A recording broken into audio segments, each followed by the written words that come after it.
Pottery in the Indian subcontinent has an ancient history and is one of the most tangible and iconic elements of Indian art. Evidence of pottery has been found in the early settlements of Lahore and later in the Indus Valley civilization.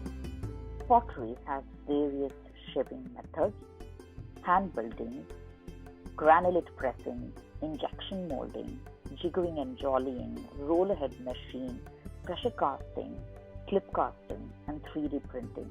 In this video, we are going to focus on the potter's wheel.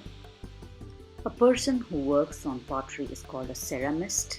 The ceramist is working on his potter's wheel, cleaning up the central area to place the pot. In a process called throwing, coming from the Old English word thrown, which means to twist or turn, a ball of clay is placed in the center of the turnable called the wheel head, which the potter rotates with a stick with foot power or with a variable speed electric motor. During the process of throwing, the wheel rotates while the solid ball of soft clay is pressed, squeezed, and pulled gently upwards and outwards in a hollow shape. The first step of pressing the rough ball of clay downward and inward into a perfect rotational symmetry is called centering the clay. The most important skill to master before the next steps: opening, flooring, and pulling. Opening is making the centered hollow into a solid ball of clay.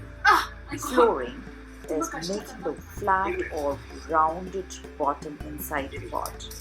Throwing or pulling is drawing up the shape, the walls to an even thickness.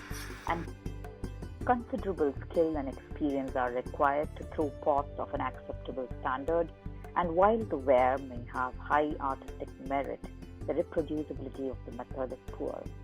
Because of its inherent limitations, throwing can only be used to create wares with radial symmetry on a vertical axis.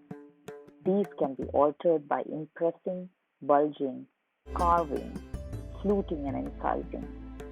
In addition to the potter's hands, these techniques can be used tools including paddles, anvils, ribs, and trimming or turning is removing the excess clay to refine the shape to create a foot. Firing produces irreversible changes in the body. It is only after firing that the material or article is a pottery. In lowered fired pottery, the changes include sintering, the fusing together of coarse silt particles in body at their points of contact with each other. In case of porcelain, where different materials and higher firing temperatures are used, the physical, chemical, and the mineralogical properties of the constituents in the body are greatly altered. Firing methods can vary, and one of the most common used is with a kiln being the most common used firing method. Both the maximum temperature and the duration of the firing influences the final characteristics of the ceramic.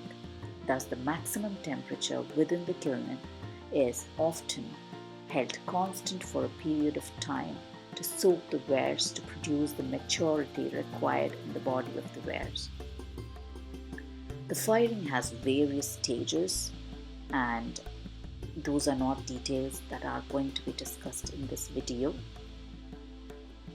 This indeed was a unique and a creative experience of pottery on the way from Bangalore to Kolar, which was a very coincidental find.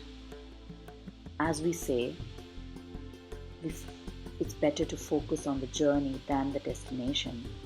This was found coincidentally during my travel to Kolar and back to Bangalore. The art of pottery is oftentimes described as therapeutic and relaxing. While spinning clay, your mind and body are a natural synergy wrapped around your creative ambitions and goals.